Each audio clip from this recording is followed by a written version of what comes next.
কোষ্ঠকাঠিন্য শুধু পেটের সমস্যা না, টয়লেটে বেশি চাপ দিলে হুট করে আপনার ব্লাড প্রেশার বেড়ে সেটা আপনার হার্টকে বিপদে ফেলতে পারে। কিন্তু ভয়ের কিছু নেই। আজ আমি আলোচনা করব কারা এই ঝুঁকিতে আছেন আর কিভাবে এই ঝুঁকি আপনি এড়িয়ে চলবেন।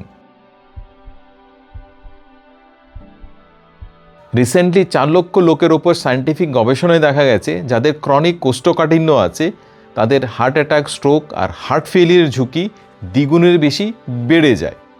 কিন্তু অনেক ক্ষেত্রে কোষ্ঠকাঠিন্যকে আমরা শুধু পেটের সমস্যা বলে অবহেলা করি। আসুন এই ভিডিওতে আমরা আলোচনা করি কোষ্ঠকাঠিন্য আর হৃদরোগের মধ্যে কী সম্পর্ক আছে, কিভাবে কোষ্ঠকাঠিন্য হয় আর কী লাইফস্টাইল অবলম্বন করলে আপনি কোষ্ঠকাঠিন্য থেকে নিজেকে রেহাই দিতে পারেন আর আপনার হার্টকেও আপনি সুরক্ষিত রাখতে পারেন। জাপানে 45,000 লোকের ওপর একটা পরীক্ষায় দেখা গেছে যারা 2-3 দিন পর টয়লেটে যান তাদের হার্ট অ্যাটাকের ঝুঁকি দুগুণের বেশি হয় কম্পেয়ার টু যারা ডেইলি টয়লেটে যাচ্ছেন। আর আমাদের বাঙালি খাদ্যাভ্যাসে বা লাইফস্টাইলসে আমরা ডাল ভাত খাই, আমরা আঁশপূর্ণ জিনিসপত্র কম খাই, আমরা সবজি কম খাই, আমরা জল ততটুকু পর্যাপ্ত পরিমাণে নিই না, হাঁটাচলা আমরা কম করি। আর এই কম্বিনেশন লাইফস্টাইল ফ্যাক্টরসের জন্য আমাদের কনস্টিপেশন হওয়ার সম্ভাবনা অনেকটাই বেড়ে যায়। একজন কার্ডিওলজিস্ট হিসেবে আমি প্রায়শই পেশেন্ট দেখি যাদের হার্টের সমস্যা আছে, আর এই হার্টের সমস্যার পেছনে কনস্টিপেশন কিন্তু একটা লুকোনো কারণ ছিল। আবার অনেক হার্টের পেশেন্ট আছে যাদের সঙ্গে সঙ্গে কনস্টিপেশনও থাকে একটা সিমটম। তো হৃদরোগ আর কনস্টিপেশন এই দুটোর মধ্যে একটা ওতপ্রোতভাবে জড়িত, একটা গভীর সম্পর্ক এদের মধ্যে আছে। কী সেই সম্পর্ক আসুন আমরা জানার চেষ্টা করি। কেন কনস্টিপেশন থাকলে হৃদরোগের ঝুঁকি বেড়ে যায় আর কী লাইফস্টাইল অবলম্বন করলে আপনি কনস্টিপেশন থেকে আপনি রেহাই দিতে পারেন আর আপনার হার্টকেও সুরক্ষিত রাখতে পারেন।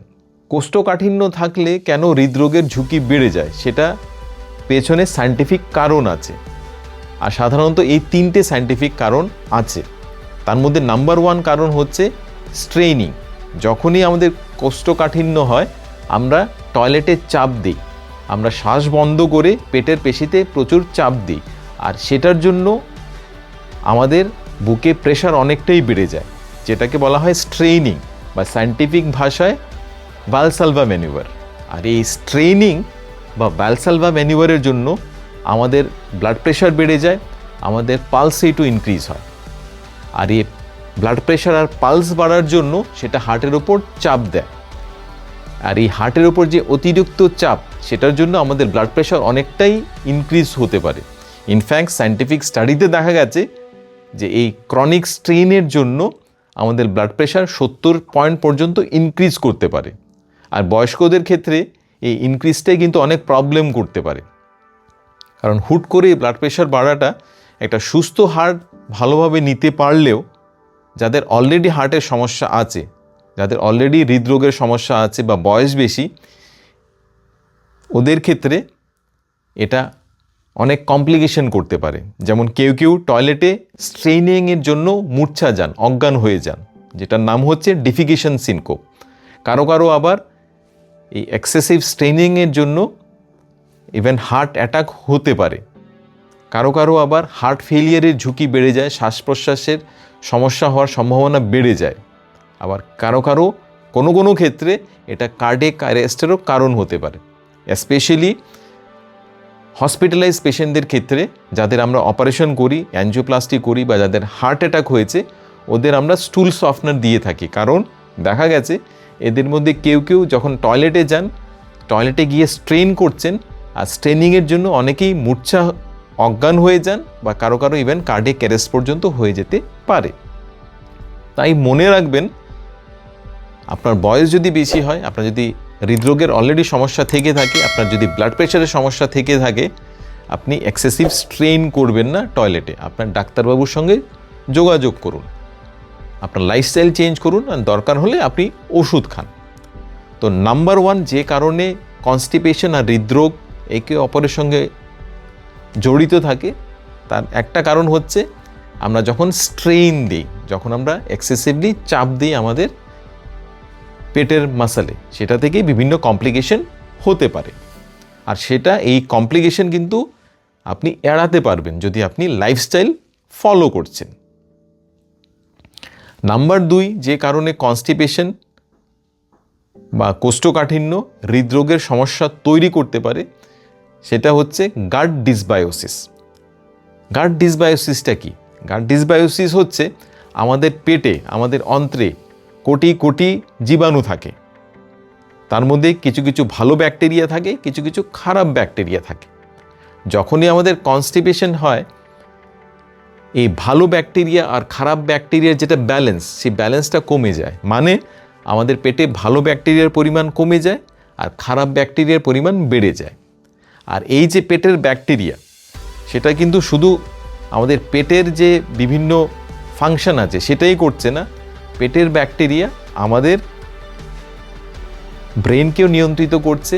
ইনফ্যাক্ট আমাদের হার্টের ফাংশনও কিছু কিছু নিয়ন্ত্রণে রাখতে সাহায্য করছে, যেটাকে আমরা ডাক্তারি ভাষায় বলি গাট হার্ট অ্যাক্সেস বা গাট ব্রেইন অ্যাক্সেস।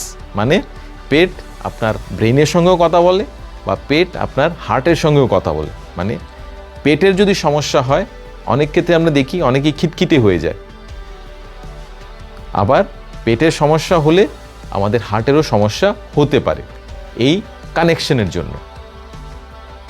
তো কনস্টিপেশন থাকলে এই আমাদের যে গাট ডিসবায়োসিস হয়, মানে আমাদের ভালো ব্যাকটেরিয়া কমে যায়, খারাপ ব্যাকটেরিয়া বেড়ে যায়, তার জন্য আমাদের বডিতে ইনফ্লেমেশন বা প্রদাহ সৃষ্টি হয়।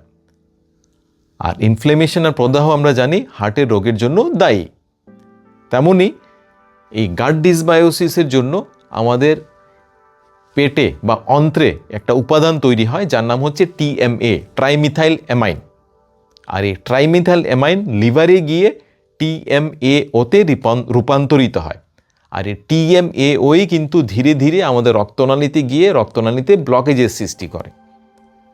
আর কনস্টিপেশন থাকলে আমাদের স্টুল অনেকক্ষণ আমাদের অন্ত্রে থাকে, আর এই খারাপ ব্যাকটেরিয়া এই স্টুল থেকে আরও TMAO তৈরি করে। ব্রিটিশ জার্নাল অফ নিউট্রিশনের স্টাডি অনুযায়ী যাদের ক্রনিক কোষ্ঠকাঠিন্য আছে তাদের শরীরে TMAOর পরিমাণ অনেকটাই বেড়ে যায়, যেটা থেকে আমাদের ধমনীতে অ্যাথেরোস্ক্লেরোসিস বা ব্লকেজের সৃষ্টি হয়। তো নাম্বার 1 যে কারণে কনস্টিপেশন আর হৃদরোগ একে অপরের সঙ্গে যুক্ত, সেটা হচ্ছে আমরা যখন স্ট্রেইন করি সেটা থেকে বিভিন্ন সমস্যা হতে পারে। আমাদের সিনকোপ বা মূর্ছা আমরা যেতে পারি, বা আমাদের হার্ট ফেলিয়ারের সমস্যা বেড়ে যায়, হার্ট অ্যাটাকের সমস্যা বেড়ে যায়, বা কার্ডিয়াক অ্যারেস্ট পর্যন্ত হতে পারে যাদের অলরেডি হার্টের সমস্যা আছে। আর সেকেন্ড, ডিসবায়োসিস মানে আমাদের পেটের ব্যাকটেরিয়া যে ব্যালেন্সটা যখন নষ্ট হয়ে যায়, সেটা থেকে TMAO তৈরি হয়ে আমাদের রক্তনালীতে ব্লকেজের সৃষ্টি করতে পারে। আর থার্ড রিজন যে কারণে কনস্টিপেশন আর হৃদরোগ দুটো একে অপরের সঙ্গে যুক্ত, সেটা হচ্ছে nervous system imbalance, specially autonomic nervous system imbalance. তো অটোনমিক নার্ভাস সিস্টেমটা কি? অটোনমিক নার্ভাস সিস্টেম হচ্ছে যে নার্ভাস সিস্টেম যেটা আমাদের কন্ট্রোলে নেই, যেমন আমাদের শ্বাস প্রশ্বাস, যেমন আমাদের হৃদস্পন্দন, যেমন আমাদের হজমের কাজ, এগুলো আমরা নিজে থেকে নিয়ন্ত্রিত রাখতে পারি না। আমাদের হৃদস্পন্দন নিজে থেকে আমরা নিয়ন্ত্রিত রাখতে পারি না, সেটা অটোমেটিক্যালি হয়। আর সেটাই নির্ধারণ করছে, ইনফ্লুয়েন্স করছে অটোনমিক নার্ভাস সিস্টেম।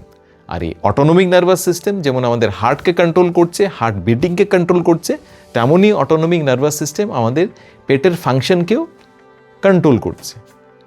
যখনই অটোনমিক ডিসফাংশন হয় তখনই আমাদের পেটের যেমন সমস্যা হয়, কনস্টিপেশনের সমস্যা হয়, তেমনই আমাদের হৃদস্পন্দনও ইররেগুলার হয়ে যেতে পারে, যেটা থেকে হার্টের সমস্যা হতে পারে। আর এই অটোনমিক ডিসফাংশন স্পেশালি ডায়াবেটিস রোগীদের বেশি হয়। তার জন্য ডায়াবেটিস রোগীদের বেশিরভাগ ক্ষেত্রে কনস্টিপেশনও থাকে আর তার সঙ্গে হার্টের সমস্যাও থাকে। তো এই তিনটে কারণে কনস্টিপেশন বা ক্রনিক কোষ্ঠকাঠিন্য থাকলে আপনার হৃদরোগের সম্ভাবনা অনেকটা বেড়ে যায়। তাই বলে কি যাদের কোষ্ঠকাঠিন্য আছে সবারই হৃদরোগের সমস্যা বেড়ে যায়? তার উত্তরটা হচ্ছে না। মাঝে মধ্যে কারো কারো কনস্টিপেশন কোষ্ঠকাঠিন্য হতেই পারে শর্ট টার্মসের জন্য, কিন্তু কোষ্ঠকাঠিন্য যখন আপনার লং টার্মে চলতে থাকে, অনেক দিন অনেক সপ্তাহ, মাস বা বছরের পর বছর যখন কোষ্ঠকাঠিন্য চলে, সেটা ইন্ডিকেট করছে যে আপনার মেটাবলিজম ঠিক না। আর কোষ্ঠকাঠিন্যের সঙ্গে যদি আপনার ব্লাড প্রেশার হাই থাকে, আপনার ডায়াবেটিস থাকে, আপনার যদি বয়স বেশি থাকে, বা অলরেডি যদি আপনার হৃদরোগের সমস্যা থাকে, তাহলে সেটা থেকে হৃদরোগের ফার্দার কমপ্লিকেশন হওয়ার রিস্ক অনেকটাই বেড়ে যায়। তাই কোষ্ঠকাঠিন্যকে কখনো অবহেলা করবেন না। এটা ভাববেন না যে কোষ্ঠকাঠিন্য শুধু পেটেরই সমস্যা, সেটা থেকে বিভিন্ন হার্টের সমস্যা, even stroke, heart attack, even cardiac arrest পর্যন্ত হতে পারে। সেটা আমি বলছি না, সায়েন্টিফিক রিসার্চ বলছে। কিন্তু এটা নিয়ে আপনার ভয়ের কিছু নেই। আমি অলরেডি আলোচনা করলাম যে কোষ্ঠকাঠিন্য কিভাবে আপনার হার্টের সমস্যা তৈরি করতে পারে, বা হার্টের পেশেন্টদের ইউজুয়ালি বেশিরভাগ ক্ষেত্রে কনস্টিপেশন থাকে বা কোষ্ঠকাঠিন্য থাকে। তো এই ভিডিও যদি আপনাদের ভালো লেগে থাকে, ভিডিওটি আমাদের লাইক, শেয়ার এন্ড সাবস্ক্রাইব করুন, ফেসবুকে আমাদের ফলো করুন। এখন যেটা আমি আলোচনা করব সেটা হচ্ছে কোষ্ঠকাঠিন্য থেকে কিভাবে আপনি মুক্তি পেতে পারেন, অ্যান্ড তার সঙ্গে আপনার হার্টকেও সুরক্ষিত রাখতে পারেন। তার জন্য মেইন হচ্ছে আপনার লাইফস্টাইল আর ডায়েট। হ্যাঁ, ওষুধ আপনার কখনো কখনো দরকার পড়তে পারে, ডাক্তারবাবু আপনাকে ওষুধ প্রেসক্রাইব করতে পারেন, কিন্তু বেশিরভাগ ক্ষেত্রে আপনি যদি ডায়েট, লাইফস্টাইল চেঞ্জ করছেন, আপনার কোষ্ঠকাঠিন্য থেকে আপনি নিজেকে রেহাই দিতে পারেন, ইভেন আপনার হার্টকেও সুরক্ষিত রাখতে পারেন। তো কী সেই লাইফস্টাইলস? তার মধ্যে নাম্বার 1 হচ্ছে পর্যাপ্ত পরিমাণে ফাইবার নেওয়া। নাম্বার 2 পর্যাপ্ত পরিমাণে জল নেওয়া। নাম্বার 3 এক্সারসাইজ করা। নাম্বার 4 আপনার টয়লেটের টাইমিং ঠিক রাখা, বা কী কারণে আপনার কনস্টিপেশন হচ্ছে সেই কারণটি খুঁজে বের করা। আর নাম্বার 5 আপনি কিভাবে টয়লেট করছেন সেটাও কিন্তু ডিপেন্ড করছে। আপনি কি ওয়েস্টার্ন টয়লেট ব্যবহার করছেন না ইন্ডিয়ান টয়লেট ব্যবহার করছেন, সেটাও ডিসাইড করছে যে আপনার কনস্টিপেশনের সমস্যা থাকবে কি না। আসুন আমরা একে একে আলোচনা করি। নাম্বার 1 কারণ, যে কারণে আমাদের কনস্টিপেশনের সমস্যা হয়ে থাকে, সেটা হচ্ছে আমাদের খাবারে ফাইবার কম থাকা।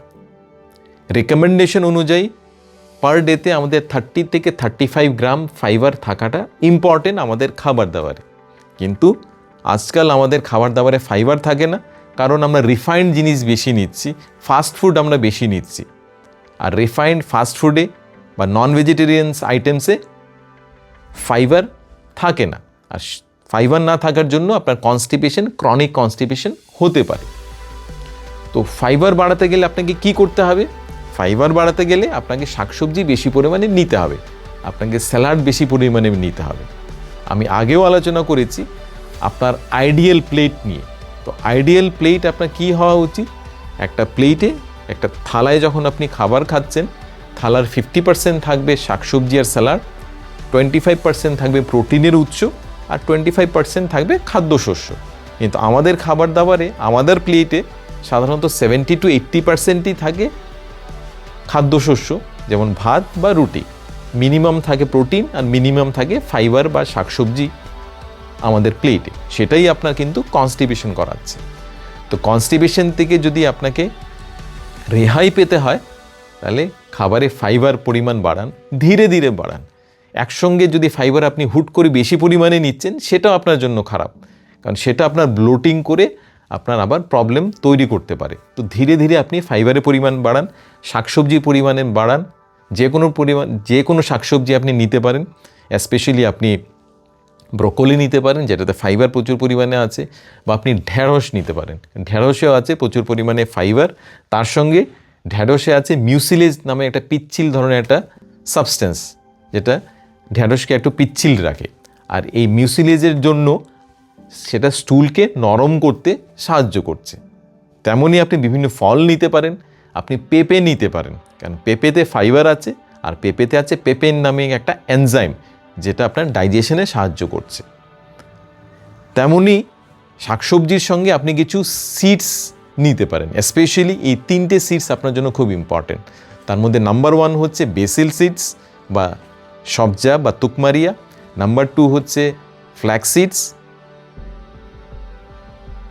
আর নাম্বার 3 হচ্ছে চিয়া সিডস।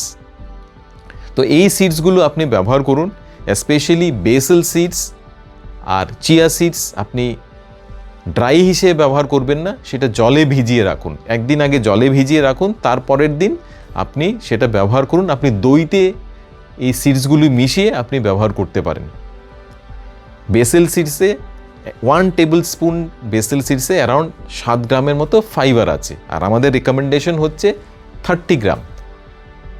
তো আপনি যদি 2 টেবিল স্পুন ব্যবহার করছেন বেসেল সিড, সেটাতেই আপনার দৈনিক রিকোয়ারমেন্টের হাফ পূরণ হয়ে যাচ্ছে। তেমনই আপনি চিয়া সিড ব্যবহার করুন, পার টেবিল স্পুন চিয়া সিডসে আছে 5 গ্রামের মতো ফাইবার। দুটোই আপনি জলে ভিজিয়ে নেক্সট দিন আপনি দইয়ের সঙ্গে ব্যবহার করতে পারেন, আপনি দুধের সঙ্গে ব্যবহার করতে পারেন। তেমনই আপনি ব্যবহার করতে পারেন ফ্ল্যাক্স সিডস।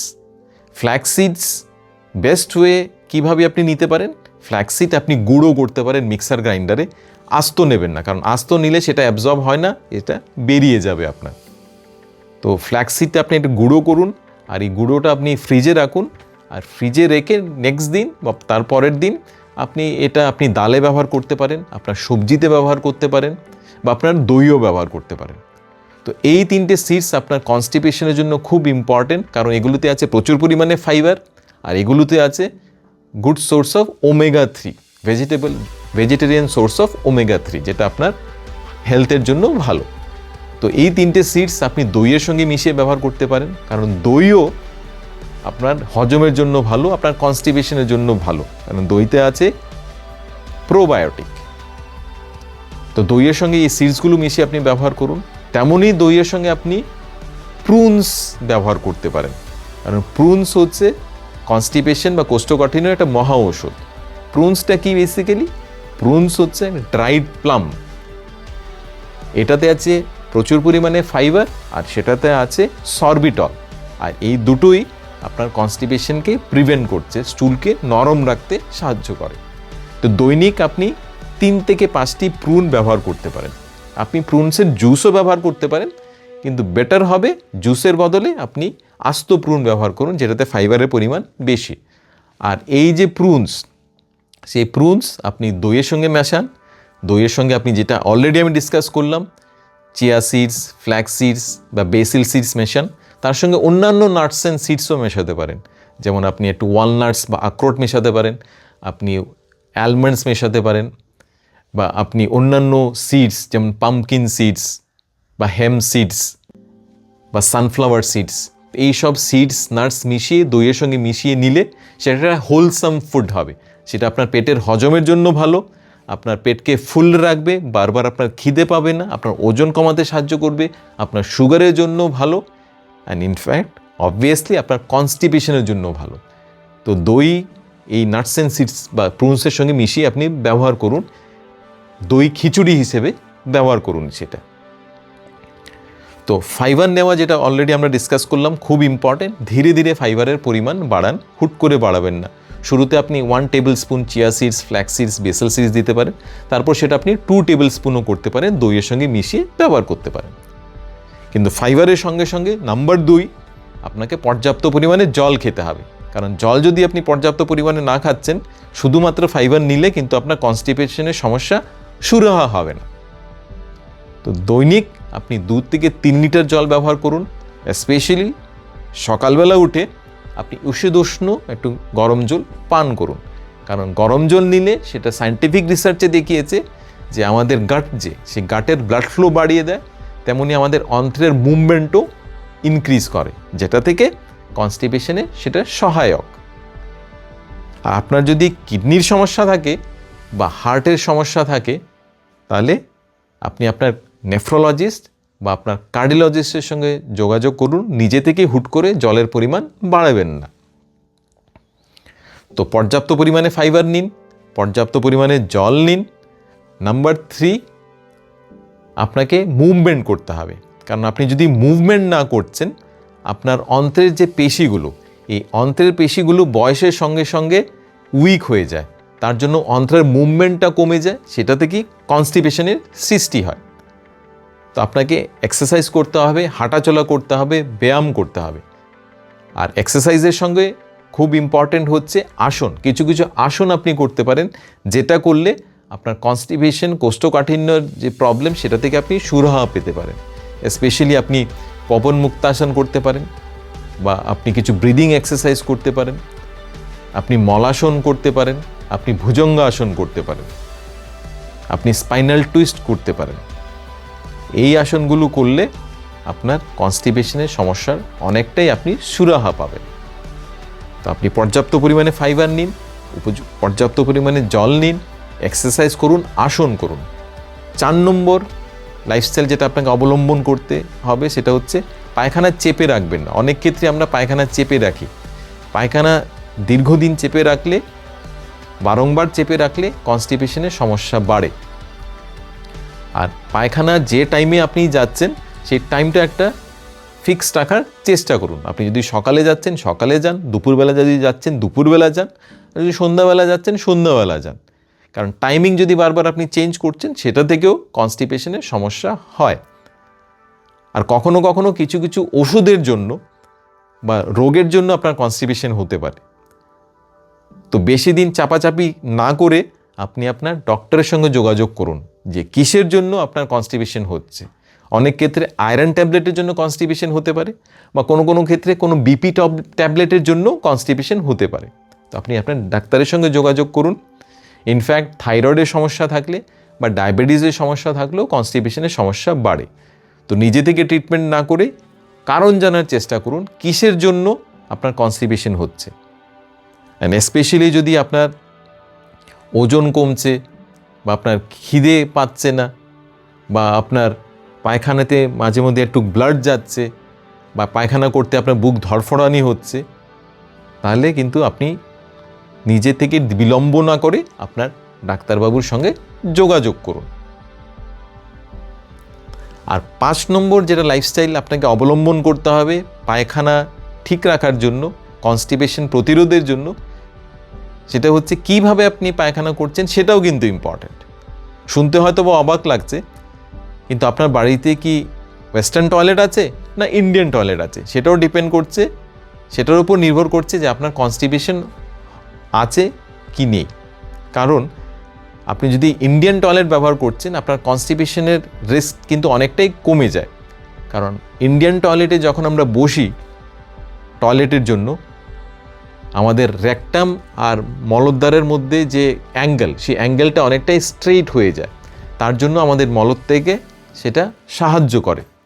কিন্তু যখনই আমরা ওয়েস্টার্ন টয়লেট বা কোমোডে বসছি, আমাদের রেকটাম আর মলদ্বারের মধ্যে একটা অ্যাঙ্গুলেশন তৈরি হয়, যেটা আমাদের মলত্যাগের বাধা সৃষ্টি করে, সেটা থেকে কনস্টিপেশন হতে পারে।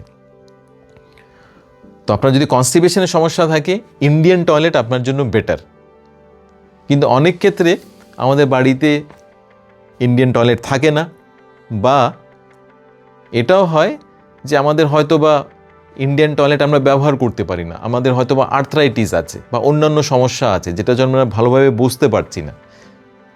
তো এই সমস্যাগুলো যদি থাকে তাহলে আপনি ওয়েস্টার্ন টয়লেটই ব্যবহার করতে পারেন, কোমোডি আপনি ব্যবহার করতে পারেন।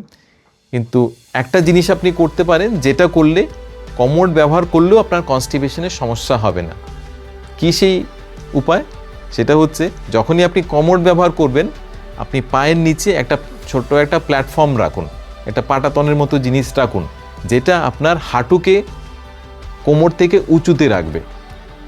হাঁটুটা যেন কোমর থেকে উঁচুতে থাকে, তাহলে কি হবে, আমাদের রেকটাম আর অ্যানাল ক্যানালের মধ্যে অ্যাঙ্গুলেশন সেটা অনেকটাই সোজা হয়ে যাবে, যেটা থেকে মলত্যাগে সেটা সাহায্য করবে।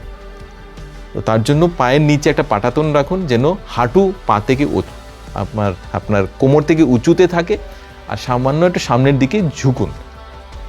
এই ম্যানুভার করলে আপনি যদি কোমোডও ব্যবহার করছেন আপনার কনস্টিপেশনে সেটা হ্যাম্পার করবে না। তো এই 5টি লাইফস্টাইল আপনি অবলম্বন করলে অনেক ক্ষেত্রে আপনার ওষুধ লাগবে না, ওষুধ ছাড়াই আপনি কনস্টিপেশন থেকে রেহাই পেতে পারেন। কিন্তু কোনো কোনো ক্ষেত্রে কনস্টিপেশন এতই ক্রনিক হয়ে যায় এই লাইফস্টাইল অবলম্বন করলেও সেটা থেকে রেহাই পাওয়াটা একটু মুশকিল। তখন ডাক্তারবাবু হয়তো বা আপনাকে ওষুধ দিতে পারেন। স্পেশালি আপনি ইসবগুলির ভুসি ব্যবহার করতে পারেন, কিন্তু ইসবগুলির ভুসি সেফ অ্যান্ড এফেক্টিভ, কিন্তু সেটা নিয়ে কিছু কিছু মিথ আছে। অনেকেই ভাবেন যে এটা করলে হ্যাবিচুয়েটেড হয়ে যাবে, কিন্তু ইসবগুলের ভুসি আপনার কনস্টিপেশনের জন্য যেমন ভালো, কারণ এটাতে আছে ফাইবার, তেমনই এটা আপনার কোলেস্টেরলকে ডিক্রিজ করতেও সাহায্য করছে। তার জন্য ইসবগুলের ভুসি আপনি নিতে পারেন যদি আপনার ক্রনিক কনস্টিপেশন থাকে, অন্য কোনো উপায়েই আপনার কনস্টিপেশন সেটা সুরাহা হচ্ছে না। কিন্তু এটা আপনাকে মাথায় রাখতে হবে যে ইসবগুলের ভুসি আপনি একটু ঈষদুষ্ণ 1 গ্লাস জলে ব্যবহার করুন, 1 চামচ নিন, তারপর আবার 1 গ্লাস জল নিন, কারণ পর্যাপ্ত পরিমাণে আপনাকে জল খেতে হবে ইসবগুলের ভুসি নিলে, আদারওয়াইজ এই ইসবগুলের ভুসি আপনার পেটে চোক করতে পারে। তো তার জন্য ইসবগুলোর ভুসি রাত্রিবেলা ঘুমের আগে নেবেন না, কারণ রাত্রিবেলা ঘুমের আগে নিলে আমরা ততটুকু পর্যাপ্ত পরিমাণে জল খাই না। সবথেকে বেটার হবে আপনি যদি সকালবেলা সেটা নিচ্ছেন।